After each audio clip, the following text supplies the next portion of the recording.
দুই বাঘের কঠিন লড়াই দেখতে অপেক্ষায় আছে হাজারো দর্শক, কিন্তু এই বাঘটা মাঠে ঢোকার আগে প্রতিপক্ষ হিংস্র বাঘকে দেখেই তার মনে ভয় ঢুকে গেল।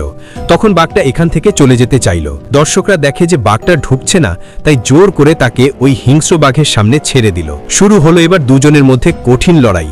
এক পর্যায়ে হিংস্র বাঘটা ওই বাঘকে মাটিতে চেপে ধরল, আর তখনই ঘটল আশ্চর্য ঘটনা।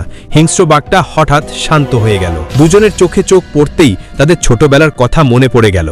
তখন একে অপরকে চিনতে পেরে জড়িয়ে ধরল, আর এই দৃশ্য দেখে সব দর্শক অবাক হয়ে তাকিয়ে রইল।